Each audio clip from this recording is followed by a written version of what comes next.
If you're here, you probably feel like your emotions are running the show. Like no matter how much you tell yourself to calm down, the anxiety or shame or whatever other feeling you're feeling just won't budge. But what if I told you it's not about controlling your emotions, babe, but it's about questioning what you've decided is important in the first place? Here's the thing. Your emotions follow your values. If you believe being liked by everyone is important, you're probably walking through life anxious about people's opinions, even when you're doing your absolute best. And that right there is extremely unfair towards you. That is an act of self-hatred, or at least, in the very least, unfairness. That anxiety isn't because you're not trying hard enough, okay? It's quite the opposite. It's because you've decided that being liked is the gold medal you're chasing. But what if you swapped that belief? Imagine if instead you believed being authentic was more important than being liked. Now, I believe that that same situation, the one where someone might not approve of you, would feel totally different. Why? Because now your focus is on staying true to yourself, not on winning over everyone, which is also quite unrealistic and a waste of time, to be honest.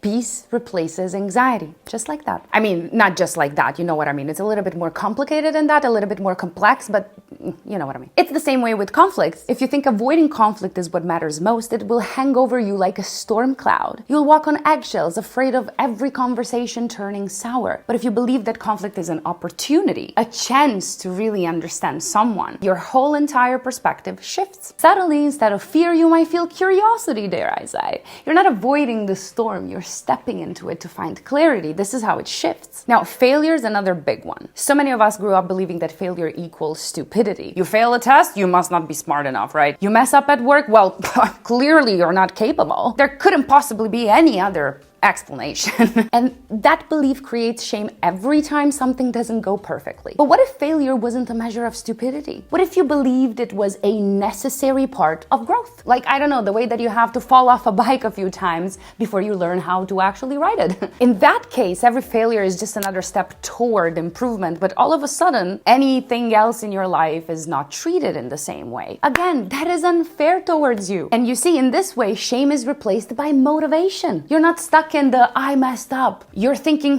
what can I learn from here? I'm sure you already got this, but here's the hack. Question what you've decided is important. If you're feeling overwhelmed, anxious, if you're feeling stuck, ask yourself, what belief is driving this? Then ask, is this really what I want to prioritize? Sometimes we inherit values without really realizing it. Things like needing to succeed or avoiding failure or keeping the peace, you know, all the examples of before. But here's the very powerful thing. You can choose to rewrite those rules. You can decide what matters now based on who you want to be, not who you were taught to be. I know that doesn't sound like much, so I have prepared a practical exercise that you can try. It's called What Would Blank Care About? You can find the full video on my Patreon, link in description. And bam! After you successfully swap your values, your emotions shift too. That's the secret. It's not about forcing yourself to feel differently. It's about deciding that different things matter. Take care of yourself and stay golden, guys.